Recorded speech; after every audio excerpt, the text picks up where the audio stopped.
I'm Bo, and we are the Tillamook Options Program Alternative High School from Tillamook, Oregon. And we are concerned about the bullying that is going on in our community and just in the United States around us. We are concerned about bullying.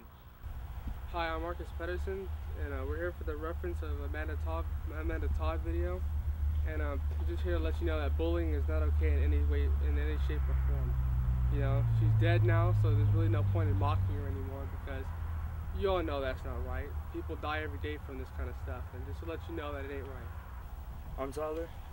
My thought on this is that I think it's messed up that one person makes one mistake and is bullied about it for the rest of her life. You know, we all make mistakes and we all learn from them, but she never had the chance to rejoin herself. I mean, if you think about it, you know, would you like this to be said or done about your sister or mother? Bullying needs to stop. How many people have to die before we decide enough is enough? Hi, I'm Marcus. I can relate to what Amanda Todd was going through, not in the way she went, but also I was bullied too when I was young, a lot. Because I was different. I didn't want to fight like other people at the time. I was never really out there. I tried to keep to myself. The only friends I had were the ones that respected me. So I clashed heads with a lot of people, and I'm paying the price now. But I guess people said I was a bully, but me, I called it joking. So I had to quit that because I don't want anyone to end up like how she went, because that was not cool. Anyone that has to deal with that should be commended for dealing with it, because it's just not right. Some people kill themselves in many different ways. Some people cry every day on their couch and watch their parents sit there helplessly from the sideline, not be able to do anything about it. That's how I was. So I know it is not right for anyone to do that to anybody. And my respects go out to the Amanda Todd family, you know, for dealing with this. And I pray for them. I hope they really, really get out of it, because that depression will never leave, and that loss will never leave either. So I just pray for them. I can also relate to the Amanda Todd case. I have been bullied in various ways, especially over the last couple of years. You know, for me, this case has kind of brought a lot to light, you know, and with the way people are treating her after she's dead.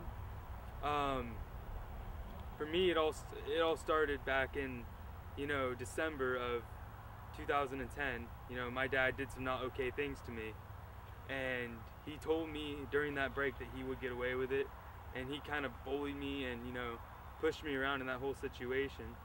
And after that, I went back to my mom's, and the repercussions of all that, you know, happened during that Christmas break. You know, now I have post-traumatic stress disorder, I have anxiety, I can't sleep. You know, I can't eat that much. I couldn't even eat much, and I began turning to drugs and alcohol to, you know, stimulate the pain, to stimulate what I had gone through because of the bullying. And the bullying even got worse after school, because I missed school, and I was also, you know, because I ran away to my dad's earlier on, and I moved to a new school. I moved in with my mom, and I didn't even really have that many friends there.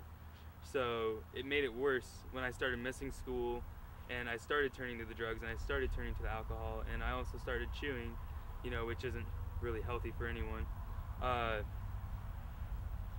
But I also went through various number of court procedures for the things that my dad had done to me. I went through a preliminary hearing, I went through a trial, which was a mistrial, and then the state of Idaho, they kept saying that they were going to retry it, and they kept saying that they were going to retry it. You know, and I just kept feeling like they were tugging along, you know, like they were tugging my leash a little bit, and I felt like I was getting pulled around and bullied by them a little bit just because they kept bringing it on, and, you know, and that hurt a lot, because that's a serious thing for anyone. That's a serious thing. So eventually they call me up and they say, you know, we're not going to trial again. We ran some mock trials and we're not going to do it. And that killed me. That literally killed me. And the school has really just helped me kind of come out of my funk with everything. They help manage my post-traumatic stress, and they help manage my anxiety very well. I don't think that I'd be the person I am today if it wasn't for the school I go to and the people that are in that school. and the lack of bullying that goes on in that school.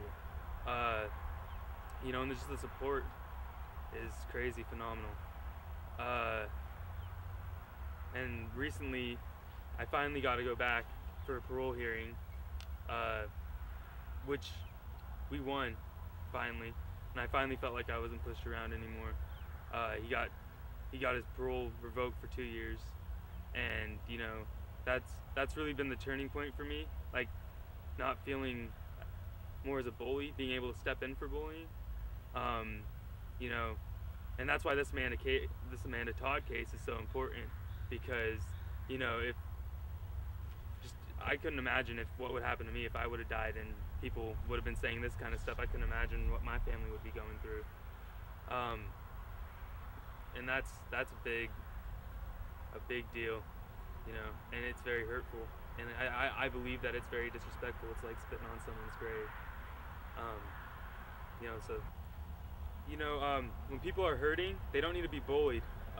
They need to be lifted up. They don't need to be pushed down in the ground, stomped on, pretty much treated like they're a piece of dirt. They need to be lifted up, and they need that help. They need that support. So it's just very despicable that people are just keep stomping down on Amanda Todd. Thank you for listening to me. We as a school are committed to purge out bullying. So how are we going to do this, guys? By being honorable. By respecting everyone. Being loyal to everyone. By showing integrity to everyone. By caring. By giving everyone opportunity. By being tolerant. By loving. Because we're family. We've started to make our differences. Why doesn't you and your school give it a try? Now it's your turn to save somebody.